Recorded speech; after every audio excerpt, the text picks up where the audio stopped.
সরকারকে পদ্মা সেতু ও মেট্রো রেলের মতো দৃশ্যমান অবকাঠামো উন্নয়নের পাশাপাশি শিক্ষা, স্বাস্থ্য ও সামাজিক সুরক্ষায় জোর দেওয়ার পরামর্শ দিয়েছেন অর্থনীতিবিদ ডক্টর দেবপ্রিয় ভট্টাচার্য। সকালে রাজধানীর একটি হোটেলে দেশের অর্থনীতির জন্য করণীয় বিষয়ে সেমিনারে এই পরামর্শ দেন তিনি। ডক্টর দেবপ্রিয় বলেন, পদ্মা সেতু নিয়ে কোনো প্রশ্ন নেই, প্রশ্ন হলো পদ্মা সেতুর অস্বাভাবিক অর্থ খরচ নিয়ে। সিপিডির এই ফেলো বলেন, জিডিপির প্রকৃত আকার ও মূল্যস্ফীতির সঠিক তথ্য প্রকাশ করতে হবে। পাশাপাশি কেন্দ্রীয় ব্যাংক, জাতীয় রাজস্ব বোর্ড এবং বেসরকারি খাতকে রাজনীতিমুক্ত রাখার জোর দাবি জানান তিনি। বলেন, শেষ 3টি জাতীয় নির্বাচন বিশ্লেষণ করলেই দেশের গণতান্ত্রিক চিত্র সম্পর্কে পরিষ্কার ধারণা পাওয়া যাবে।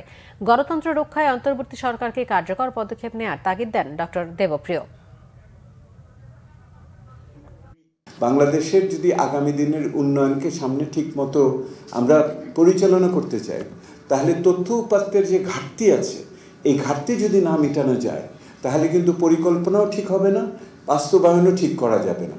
সেই জন্য জাতীয় আমাদের যে উন্নয়ন পরিসংখ্যান আছে, তাকে আরেকটি আধুনিক এবং একটা বৈজ্ঞানিক ভিত্তির উপর দাঁড় করাতে হবে এবং ওই বৈজ্ঞানিক এবং আধুনিক ভিত্তিকে সুরক্ষা দিতে হবে।